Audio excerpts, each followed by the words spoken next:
기도하시고 그리고 들어가겠습니다. 아멘.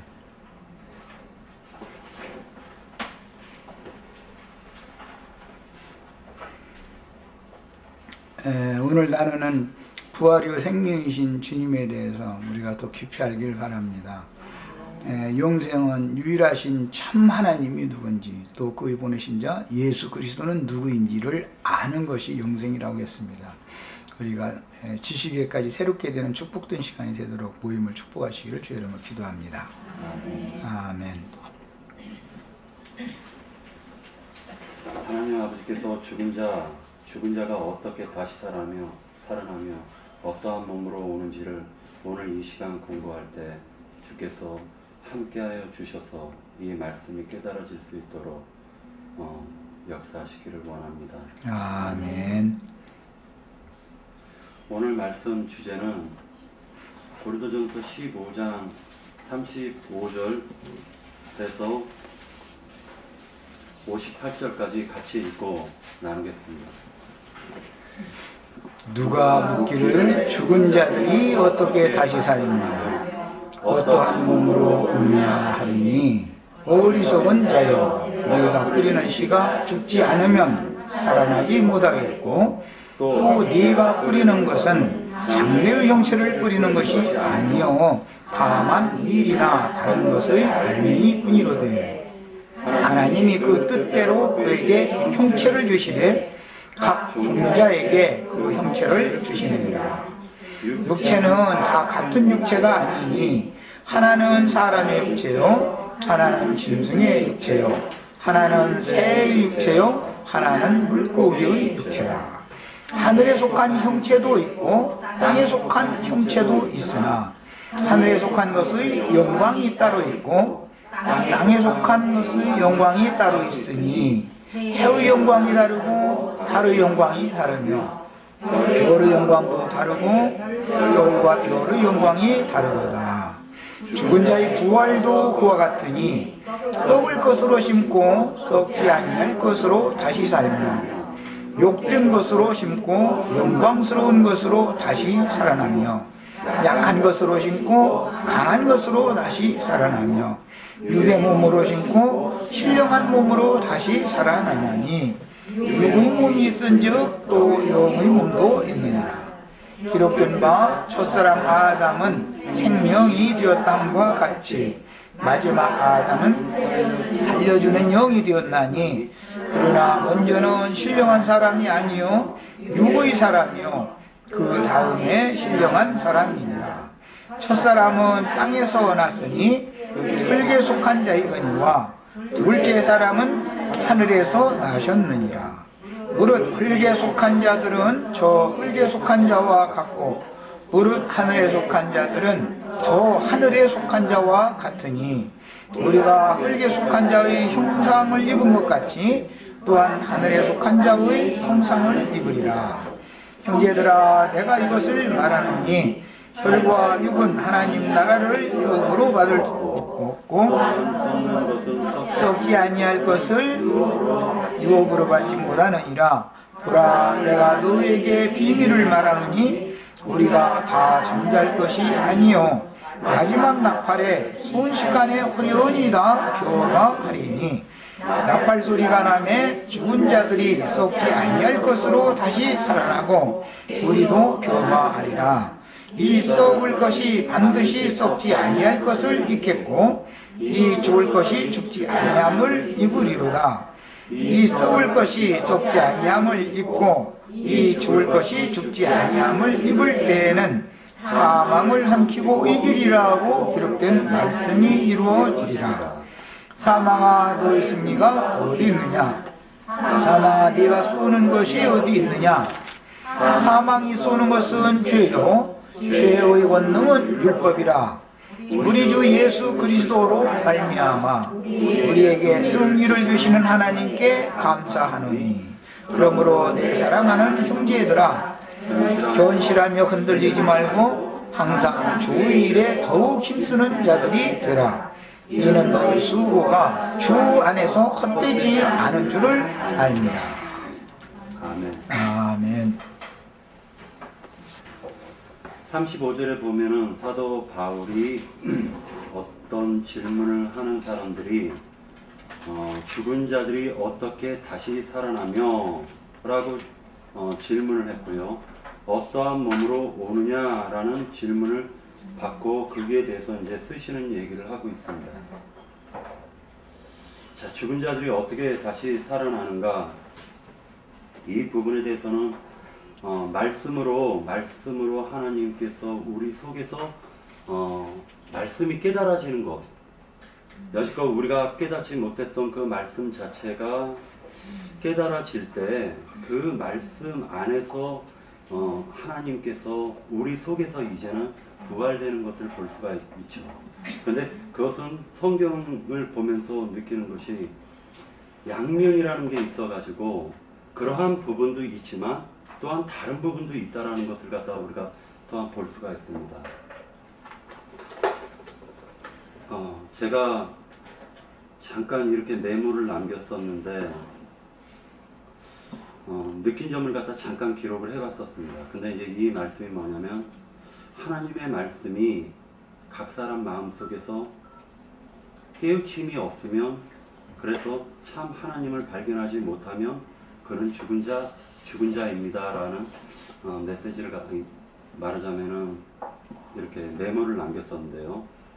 죽은 자는 하나님의 말씀을 문자적, 즉 육적으로 지식을 쌓게 되고 율법 조문의 직분을 얻어 계속 문자적으로 하나님의 말씀을 깨닫다 보면은 율법 조문의 직분을 얻게 되는 겁니다.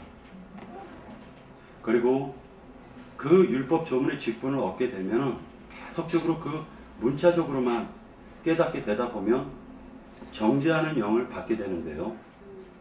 이것을 죽이는 직분이라고 하고 사망의 일꾼이 되어서 사망에 이르게 하는 생각을 심고 다니며 그는 결국에 사망의 전을 쌓게 되고 결국에는 사람을 그 재료로 구하게 될 수가 있다.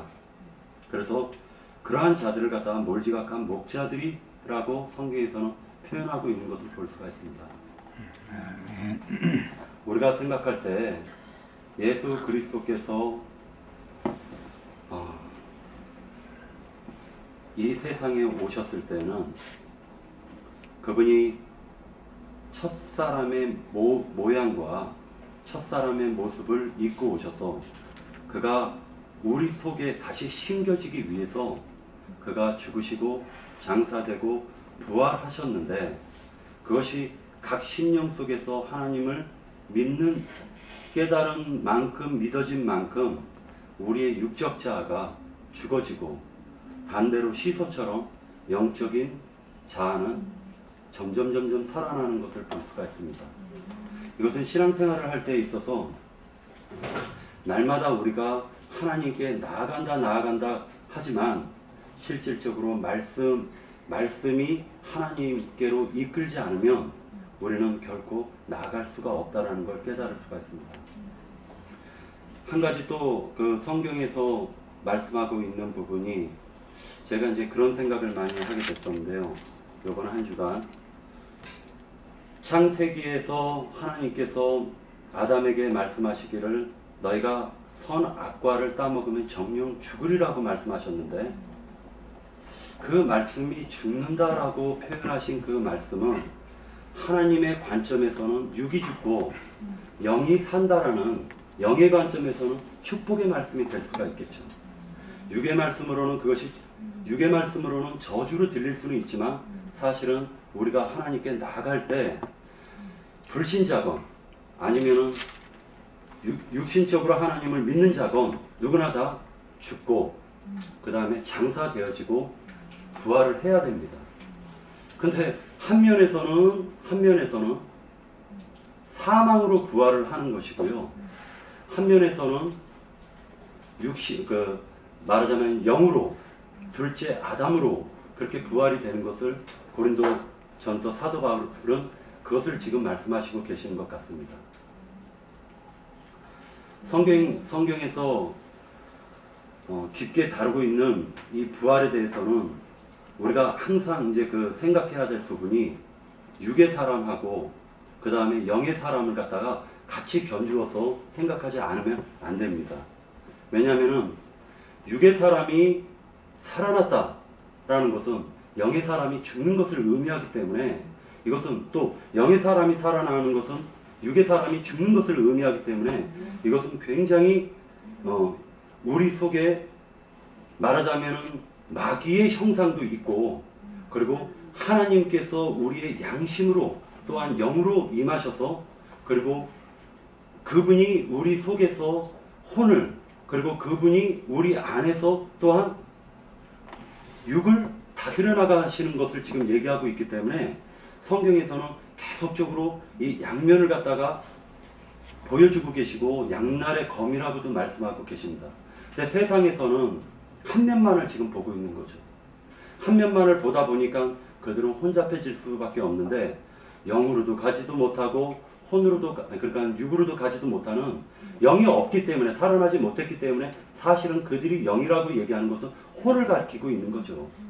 그렇지만 그 자체가 계속적으로 육신의 욕망을 갖다 추구하고, 육신적으로 뭔가 이루려고 하고, 육신적으로 거룩해지려고 하지만, 하나님께는 그것은 대적을 하는 거고, 결국에 가서는 사망의 전을 쌓고 있다는 것을 얘기하고 있는 것이죠.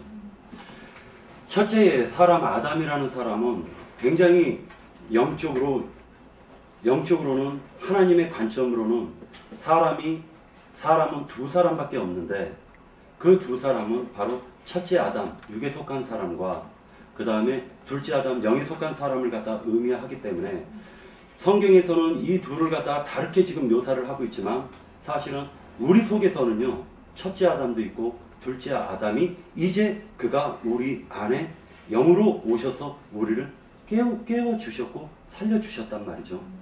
그러면 첫째 아담이 장성에 있을 때는 계속적으로 육이 혼을, 그리고 혼이 그 다음에 하나님의 거룩한 위치까지도 쓰려고 하는 것이기 때문에, 결국에는 성경은 가장 대적하는 자가 하나님을 믿는다고 하지만 육적으로 믿는, 바로 옛날에 나의 모습이 바로 하나님을 대적했었고, 그러한 그 대적했던 그 몰지각한 자를 하나님께서 이제는 성전, 말하자면 참 성전인 둘째 아담 예수 그리스도, 그분의 참 성전으로 옮기시고 또한 우리를 세워주시는 것을 우리가 볼 수가 있는 것이죠. 첫째 아담의 성전을 깨부시시고 회파시키시고, 둘째 아담 성전이신 참 성전이신 예수 그리스도를 이제는 세우시는 것을 볼 수가 있습니다. 그래서 누가 묻기를 죽은 자들이 어떻게 다시 살아나며? 라는 이 말씀은, 한 면에서는 우리가 살아났고 한 면에서는 지금 죽는 것이 동시에 이루어지고 있기 때문에, 이것은 양면을 들여다봐야 된다라는 생각을 하게 되었습니다. 또한 어떠한 몸으로 오느냐 하리니, 어떠한 몸으로 오느냐라는 말씀은 이번 일요일날 그 형제님께서 그 강론을 해주신 것 같습니다. 그것이 뭐냐면은 진리의 말씀, 즉 예수 그리스도로 우리가 덧입어져야죠. 그렇죠? 예수 그리스도를 지금 덧입어지는데, 그것이 어떻게 덧입혀지느냐? 진리이신 하나님께서 우리에게 오셔서 진리를 밝게 밝혀주시는 것이 우리가 그분의 옷을 입는 것이고, 우리가 영으로 영의 몸을 입는 것이에요. 예.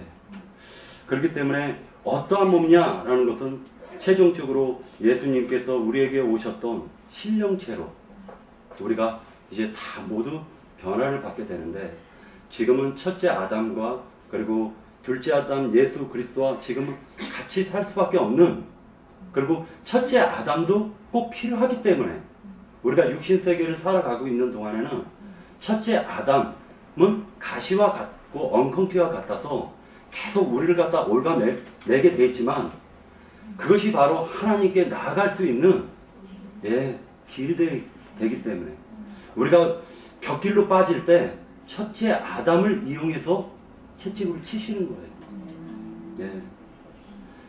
그 주님께 나아가는 길 양편에는 낭떠러지밖에 없어요. 예, 사망밖에 없습니다.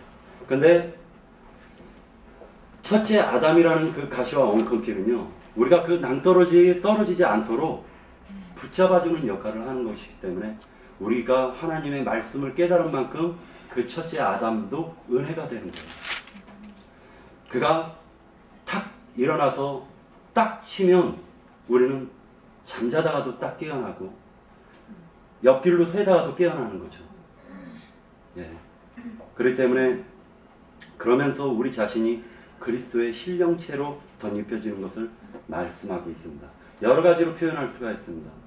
예수 그리스도께서 내게 재림하시는, 구름 타고 재림하시는 부분으로도 묘사할 수 있고, 또한 한 면에서는 우리가 시온산으로 올라가는 거예요.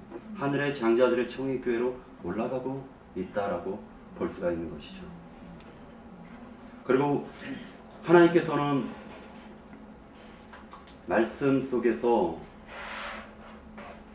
말하자면은 37절에 보면 또 너희 네가 뿌리는 것은 장래의 형체를 뿌리는 것이 아니요 다만 밀이나 다른 것의 알맹이 뿐이로되라고 말씀하시고 계십니다.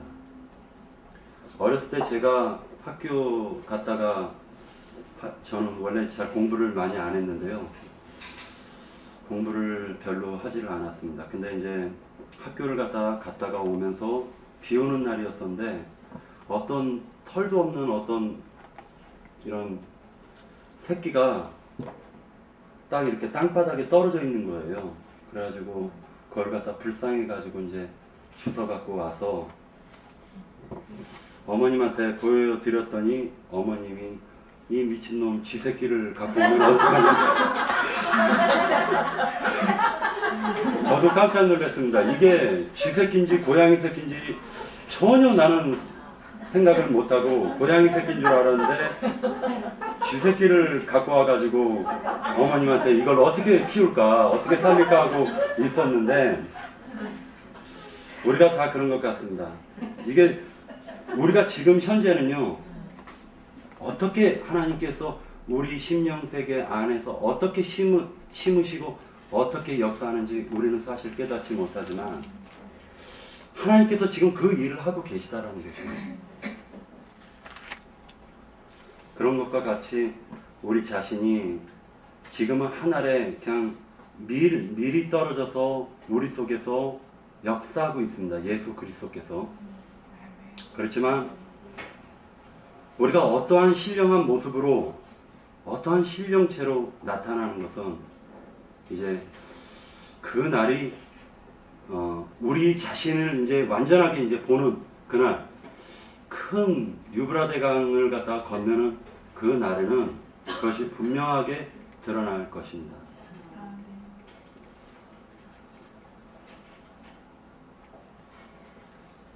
밭을 갖다가 성경에서는 이제 농사로 많이 비유를 하고 있는데 밭을 간다 라는 표현을 갖다가 지금 쓰시고 계시는데요. 참 너무도 중요한 것 같습니다. 주님의 은혜가 아니면은 내 스스로는 도저히 밭을 갈 수가 없어요. 근데 놀랍게도 주님께서 말씀으로, 그리고 또한 형제님 자매님들을 통해 가지고 지금 각자의 밭을 갖다가 이렇게 갈고 계시는 거예요. 밭을 갖다가 갈 때 보면은요, 예전에 그 성경을 갖다가 요즘 들어와 가지고 느끼는 게, 성경을 갖다가 깨달아지면 깨달아진 만큼 이 내 속의 죄들이, 그러니까 부끄러운 죄들이 자꾸만 드러나는 것을 볼 수가 있습니다. 예전에는 질문을 드리거나 아니면 어떤 사람과 대화를 나누고 내 나름대로는 전도를 한다고 전도를 했던 것인데, 요즘 들어와가지고 전도를 하면서도 사실 자신이 많이 없어진 것이요. 전도를 하는데 이 타이밍에서 내가 이 사람을 위해서 어떤 말을 해야 될까라는 생각을 갖다 많이 갈등을 느껴요. 예를 들어서 어제 같은 경우도 권사라는 분이 계셨는데 그 권사라는 그 분과 잠깐 대화를 나눴었는데요. 이분이 이제 목사님한테, 자기 교회 목사님한테 이렇게 말하자면은 자기 집을 갖다가 이렇게 빌려주고, 어떻게 생긴 집인지는 모르겠지만은 집을 갖다가 빌려주면은 키를 갖다가 딱 주는 동시에 좋은 일이 생긴대요. 근데 그 말을 듣고 참 진짜 예전에는 그게 이제 허물이 아니었었지만 지금은 진리를 안 순간에는 그런 것들이 얼마나 잘못됐다라는 걸 우리가 알 수가 있잖아요. 이걸 어떻게 얘기를 할까 생각을 한 면에서는 했고요. 아니면은 한 면에서는 어떻게 그냥 얘기만 듣고만 있을까. 이렇게 이제 갈등을 제가 느꼈었는데, 갈등을 하면서 말을 듣다가 그건 아닙니다 하고 이제 얘기를 갖다 딱 했어요. 그러고 나서 성경에서는 우리가 목자를 갖다가 잘 구별을 해서 목자를 잘 만나야 된다라고 이제 그것부터 얘기를 하게 됐습니다. 근데 그분이 벌떡 일어나더니만 가는 거예요, 그냥. 요한계시록 3장을 갖다가 보여주면서 교회 7교회가 있는데 그 7교회에 회개를 하라라고 하지 않느냐. 그러니까 믿지 않는 불신자들에게 회개하라는 것이 아니라 믿는 우리들에게 회개를 하라 하고 계시다, 하나님께서는. 그랬더니 벌떡 일어나더니만 가는 거예요. 저는 그러고 나서 얼마 뒤에 한 마음에서 이런 생각이 들기 시작했는데, 그것이 뭐냐면은 내가 그 사람에게 정죄의 직분으로 다가선 것은 아닌가 라는 그런 생각이 들기 시작했습니다. 그럼 예전에는 그러한 것을 못 느꼈었단 말이에요, 제 자신은. 예전에는 그것을 전도를 하면서 저는 너무나 즐거워했었는데 사실은 강간한 거죠, 전도가 아니라. 근데 요즘 들어와가지고는 내가 이 사람에게 상처를 준 것이 아닌가, 또는 내가 이 사람이 그 말을 듣고 정죄를 받고 간 것은 아닌가 라는 어떤 생각을 갖다가 잠시 하게 됐어요. 그러니까 말씀이 깨달아지면 깨달아질수록 예전에는 회개할 거리가 아니었었는데 지금은 이제는 그런 것들이 서서히 하나하나 보이기 시작하고 내 속에 숨겨져 있는 악한 것들이 보이기 시작하니까 한 면에서는 괴로워요. 그렇지만 한 면에서는 또한 즐겁습니다. 그죠? 이것이 하나님께서 지금 내 밭을 갈고 계시는구나 라는 생각을 하면 한 면에서는, 한쪽에서 괴롭지만 한 면에서는 너무나 기쁜 것과 같이 그런 생각을 갖다가 하면서 이 고린도전서 15장을 갖다가 보게 되었습니다. 너무나 할 말이 많지만 전체적인 요약을 보면은 35절에 그러니까 죽은 자가 어떻게 살아나고 어떤 몸으로 오느냐가 이 말씀을 핵심적으로 요약한 것 같습니다. 네, 마치겠습니다. 아멘.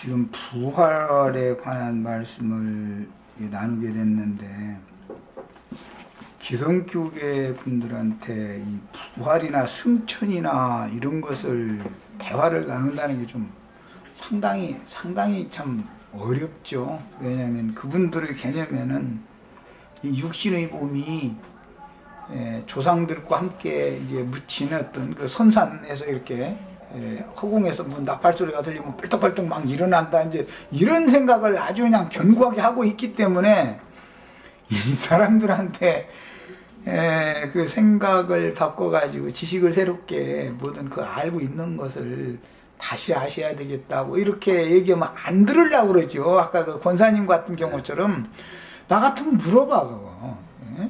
아니 우리가 말이야 처음에 복음을 들을 때 회개하라고 해서 우리가 다 어릴 때 몽당연필 훔친 거, 지우개 또 막 이거 훔친 거 이런 거 다 그런 것까지 소소한 것까지도 다 해결했는데 무슨 놈 해결을 또 하냐 말이야. 이제 이렇게 따지면 설명 얘기가 이제 되는데 자기는 이미 그런 회개를 했는데 무슨 회개를 또 하라고 하느냐 이걸 가지고서 싫어서 듣기 싫어서 나가버리는 사람한테는 이건 대화가 안 되는 거죠. 자기 고조 할아버지 막 나팔소리 함께 벌떡벌떡 다 일어날 때 자기도 막 자기 보는 앞에서 막 일어나는 거 내가 볼 거라고 막 이렇게 막 우기는 사람 앞에서는 당신이 지금 말하는 말도 한번 들어보자 그러면 어떻게 부활한다라는 말이냐 이러고 따지는 사람에게는 대화가 되지만 자기가 지금 자기 선산에서 고조 할아버지부터 그냥 허공에서 막 나팔소리를 할 때 벌떡벌떡 다 일어난다고 철석같이 믿고서는 그 부활을 다른 식으로 해석하려고 그러면 당신 이단이다 해가면서 속에서 벌써 딱 정지하고 딱 돌아서 버리는 사람은 어떻게 못하는 거지요. 이 사람은 어떻게 되겠어요. 예수님도 유대인들의 그 그릇된 선지식 때문에 예수님을 오히려 죽이고 정지할 때도 입 다물고 말 상대가 안 되는데 말하면 뭐래. 그러니까 입 딱 다물어 버리는 수밖에 없는 거죠. 이게 참 전도라는 게 쉽지 않다는 걸 알 수 있어요. 특히 이게 이제 부활장 기성교계에서 고린도전서 13장은 사랑장이고 12장은 은사장이고 막 14장은 교회 모임을 말하는 장이고 15장은 부활장이고 해가면서 막 그 장 얘기는 요약은 너무 잘해야지 혼소리 들어보면 맞긴 맞죠 그 말이. 예. 13장 사랑장이고 14장은 교회 모임을 가르쳐주는 장이고 15장은 부활장이죠. 맞아요 그 말이. 12장은 은사장이고 막 각양 은사 얘기 막 그런 게 12장이 있으니까 맞는데 참 그거에 대한 구체적인 내용을 서로가 질투를 한다는 건 쉽지 않다는 것이 이제 문제죠. 35절 시작에 누가 묻기를 죽은 자들이 어떻게 다시 살아나며 이렇게 이제 이 부활을 설명하느라고 이 얘기를 하셨는데 여기서 지금 성경이 말하는 죽은 자들이라는 말이 선산에 묻혀있는 고조 할아버지를 말하는지 저주받은 아담 세계에 있는 사람들은 이미 다 죽은 자들이라는 걸 말하는지부터 이것부터 해석을 해야지. 죽은 자들 하면 선산에 묻혀있는 조상들이다 이렇게 딱 철석같이 믿고 있는 사람들에게는 이 얘기가 안 통하는 거죠. 지금 뭐라고 얘기할 거예요? 죽은 자들이 어떻게 사느냐라고 질문을 고린도에 있는 어떤 사람들이 했는데 그들의 생각은 이미 선산에 묻혀있는 고조 할아버지들이 나팔소리와 함께 마지막 나팔소리만 나면 벌떡벌떡 다 일어난다 이러고 철석같이 믿고 있는 거예요. 지금 질문을 하는 배경에는 그렇단 말이에요. 바울 사도의 답변에서 죽은 자들이라는 개념은 아담 안에 있는 사람은 다 죽은 자들이라는 개념이니까 벌써 시작부터 이게 다 다른 거죠. 기독교인들의 생각과 성경의 생각이 이렇게 다르다라는 거예요. 매사가.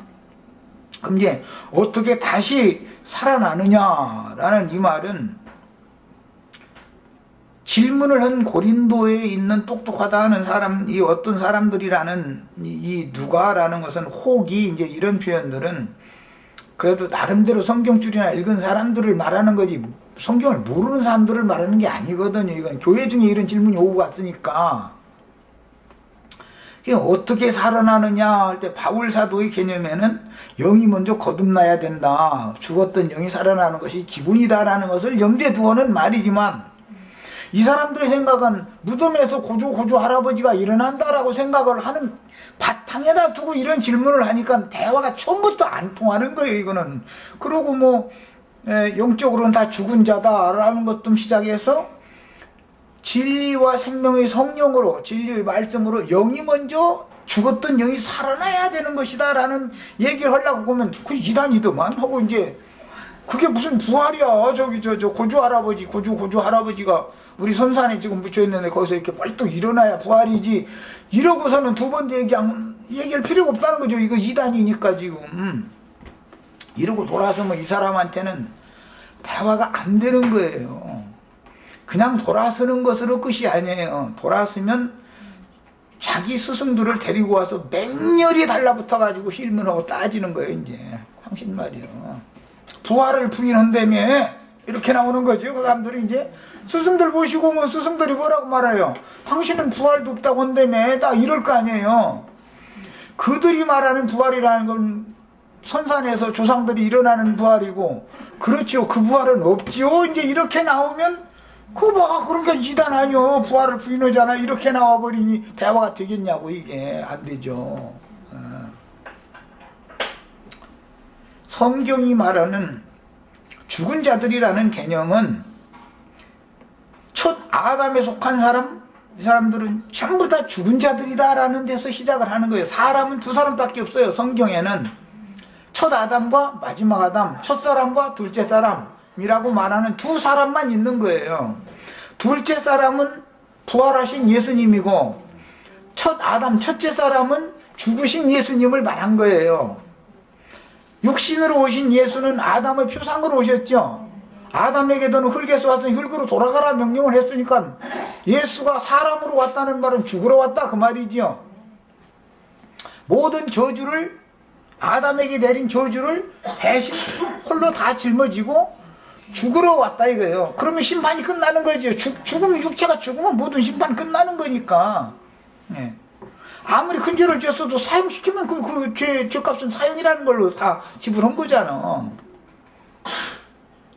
그러니까는 말씀이신 하나님이 죽은 자들을 살리러 오는데 살리려면 생기를 불어넣어야 살아나죠. 죽은 자가 살아나려면 생기를 불어넣으려면 살려주는 영으로서 영의 말씀을 증거를 해서 그 사람이 들으면 들리면 살아날 것이고 그렇게 안 들려가지고서 그 이단 나왔더만 하고 가버리면 그냥 죽어 있는 거요. 한 율법사가 그 사람이 바리새인이라고 그랬어요. 부자라고 그랬어요. 예수님한테 내가 어떻게 영생을 얻겠습니까? 영생을 하고 싶은 거죠. 영생을 얻고 싶은 거죠. 그래서 질문을 했어요. 그러니까는 내 이웃을 내 몸같이 사랑하라는 말씀부터 시작해서 이제 율법 말씀을 가르치죠. 앞에 있는 그 네 가지 계명은 쏙 빼버리고 5번 이후에 나오는 이제 사랑과 신과의 관계에 관한 그 율법을 얘기를 하죠. 그러니까 아유 그런 것쯤은 나 어려서부터 다 지켰는데 이 외에 내가 뭘 더 해야 되느냐고 이제 이러고 따지는 거예요. 이제 그러니까 예수님이 너 그 부자라며 너 가진 거 다 버리고 그러고 나를 따라와. 그럼 하늘에서 부하가 되게 있을 거야 그랬어요. 그 부자의 모든 것을 다 버리고 쫓아오라는 건 네가 알고 있다. 네가 다 지켰다. 율법 지식, 율법의 의 이거 버려라. 그것 때문에 너는 지금 멸망 영생을 그것 때문에 못 받고 있다 이 말이잖아요. 그러니까 기독교계의 뭐 권사님이라는 분들이야 원래 저 성경 지식이 없는 분들이 무대뽀로 그냥 불러오고 그냥 기도파 열심파 이런 분들이 대부분 권사님들인가. 그건 뭐 우리 저 권자매님도 권사에서 순복음교회 이 순복음교회 이런데 권사 이 사람들 참 힘들어. 아주 막 그냥 말하자면 무대뽀로 밀어붙이는 신앙이죠. 이거는 그런 사람들 만나면 대화가 안 되죠. 막 기도파 열심파 해가면서 뭐 막 이러고 나오면은 그럼 못 당하는 거 이 사람은. 하나님이 오셔도 못 이겨 이 사람. 근데 어떻게 다시 살아나며 죽은 자들이 어떻게 다시 살아나야 돼요? 성령으로 영이 거듭나야 살아나는 거죠. 우리는 답을 이미 알고 있으니까 아멘이 되지만 선산에 묻힌 고조 할아버지들이 마지막 나팔소리와 함께 벌떡벌떡 다 일어난다고 믿는 사람은 이거는 나처럼 증거하면 바울사도처럼 말하면 이것은 이단 나온 거 아니에요 지금. 죽은 영이 우선 살아나야 되고 사람은 영만 가지고 있는 것이 아니라 사람의 생명의 바탕은 혼이기 때문에 오늘 그 말씀에 보면 이 번역이 참 굉장히 잘못되어 있는데 44절부터 한 서너 절 읽겠습니다. 육의 몸으로 심고 신령한 몸으로 다시 사나니 그랬는데 이게 너무너무 번역을 잘못한 거예요.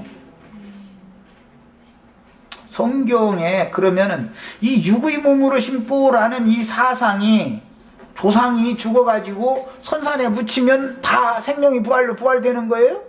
그거 아니죠 지금.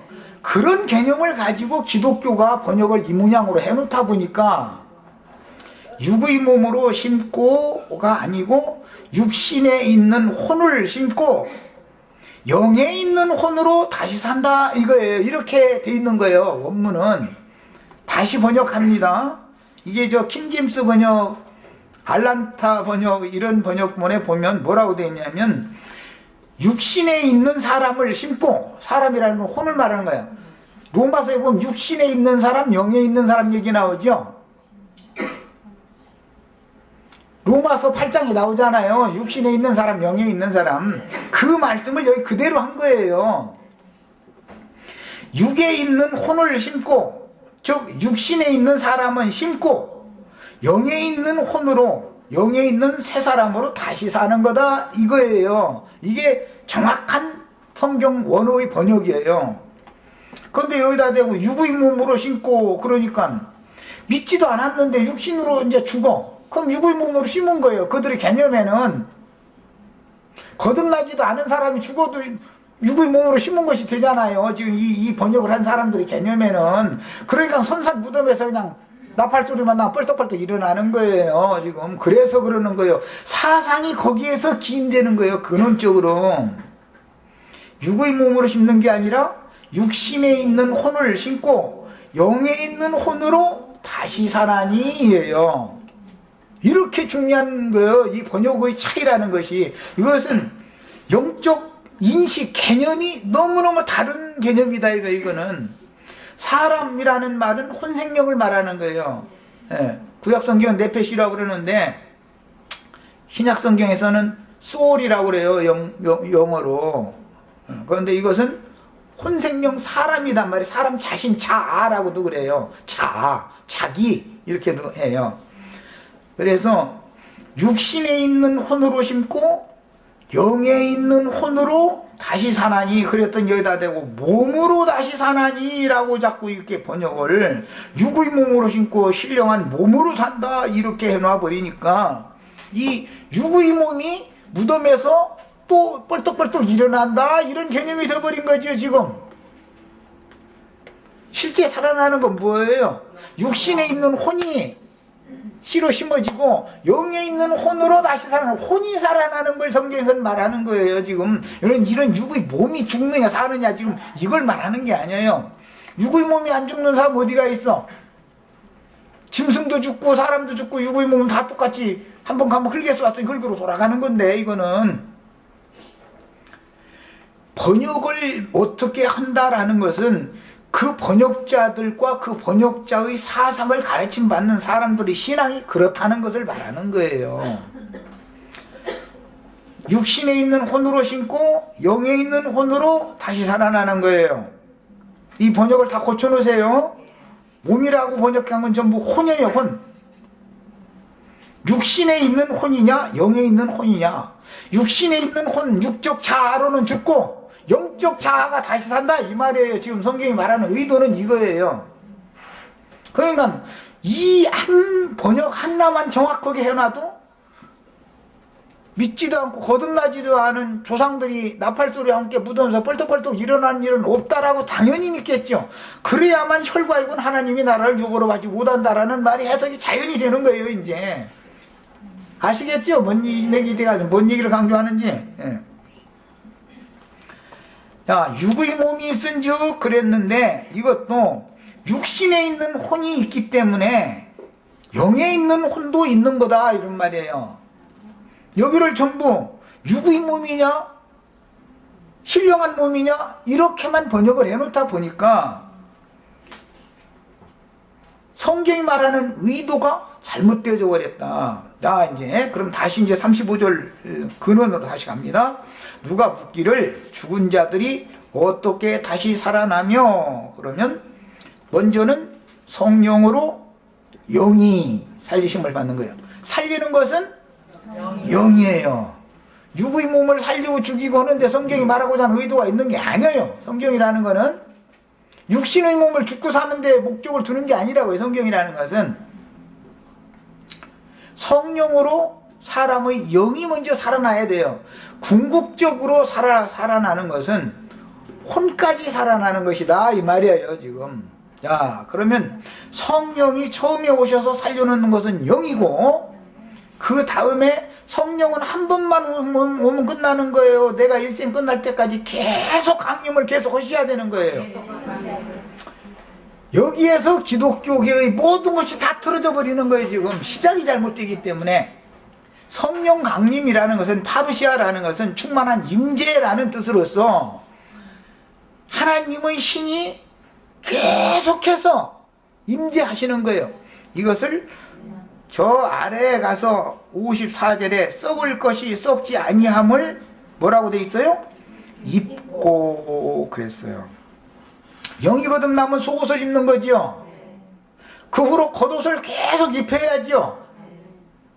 이 죽을 것이 죽지 아니함을 입을 때는, 여기서는 영적으로도 옷을 입어야 되지만 혼도 옷을 완전히 다 입고 나면 사망을 삼키고 이기는 날이 온다. 사망이라는 건 혈과 육에 있는 죄성이 사망이죠.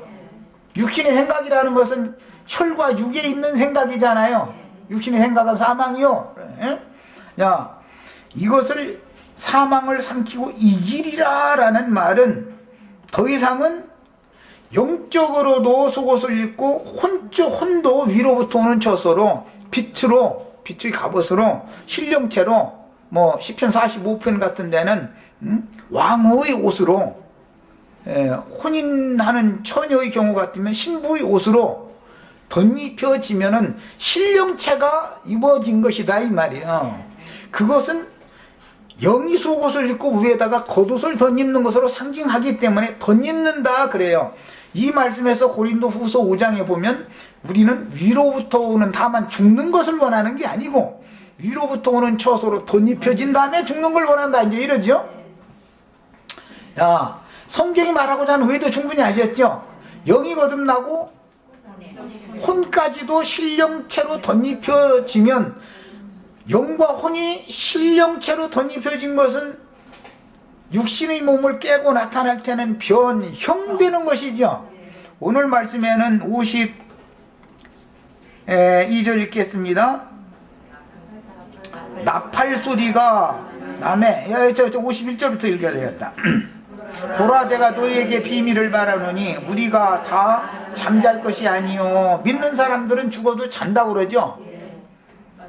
마지막 나팔에 순식간에 호련히 다 변화하리니라고 번역이 됐는데, 이거 역시 또 오역이에요. 이거는 마태복음 17장 1절 2절을 읽어보겠습니다. 그 같은 단어이기 때문에. 마태복음 17장은 세 제자를 따로 데리고 높은 산에 데리고 가셔서 변형되신 주님의 그 아무라도 시기할 수 없는 희고 고운 세마포로 덧입고 나타난 모습을 보여준 장면이 마태복음 17장이죠. 17장 1절로 2절 읽습니다. 엿새 후에 예수께서 베드로와 야고보와 그 형제 요한을 데리고 따로 높은 산에 올라가셨더니, 이 말씀은 이제 계시록에 또 나오는데, 성령이 요한을 광야로 데리고 가면은 많은 물이 앉은 큰 음녀가 보여지죠. 크고 높은 산으로 또 데려가면 신부를 보여주죠. 어디로 데리고 가면은 무엇을 보이는 것이 다르다 이거예요. 달리 보여. 광야로 데리고 가면은 큰 음녀가 보이고, 높은 산으로 데려가면은 신부가 보여요. 거룩한 성 예루살렘이 보여요. 그 시간이 이렇게 빨리 간대. 야, 그들 앞에서 뭐가 됐다? 변형되사란 말이에요. 같은 단어예요. 고린도전서 15장에 변화하리니가 아니라 어떻게 하리니? 변형되리니. 이 말은 위로부터 오는 처소로 속에 덧입은 상태가 이 육의 장막을 벗는 날 나타나는 영광스러운 모양을 말하는 거예요.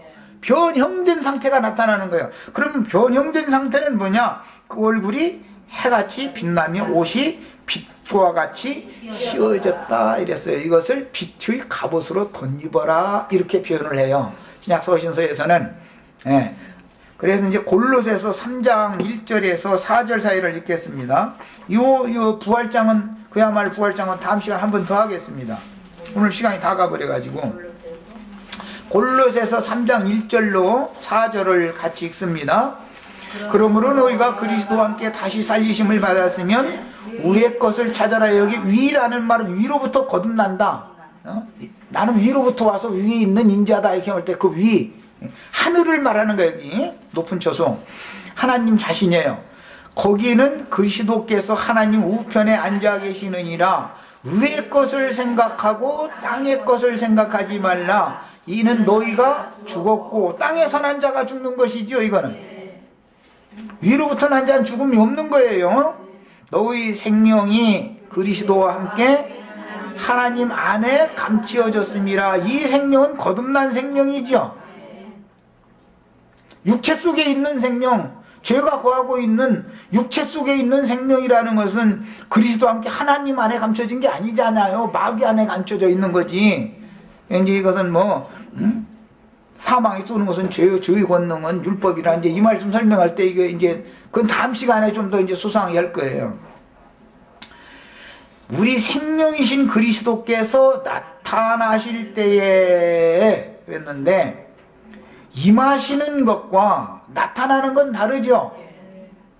성령이 내 심령에게 임해서 심령을 거듭나게 한 이유로 위로부터 오는 초소로 계속 덧입힐 때 성령은 계속 강림하시는 거죠. 계속 임하는 거예요. 언제까지? 몸의 구속을 받는 날까지.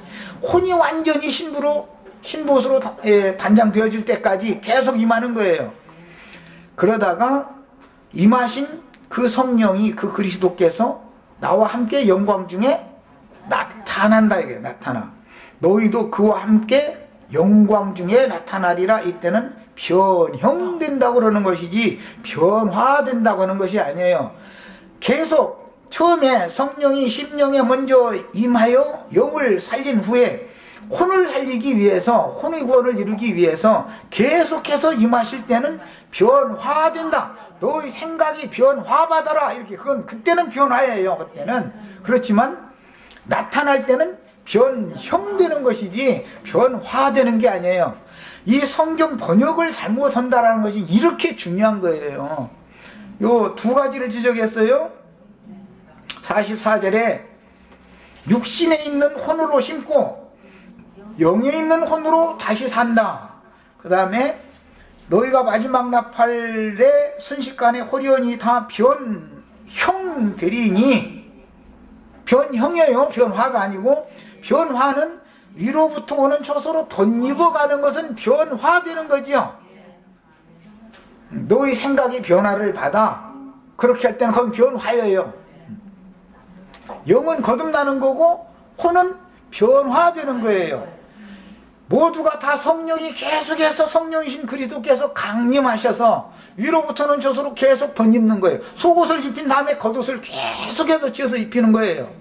겉옷이 다 입혀지면 신령한 몸으로 아무라도 희귀할 수 없는 희고 고운 그 변형산에서 변형된 모습을 제자들에게 보여줬던 그 모습으로 우리도 나타날 때 주와 함께 영광 중에 함께 나타나리니. 그런 거예요. 자, 여기까지 하고 다음 시간에 말씀은 더 이어서 하겠습니다.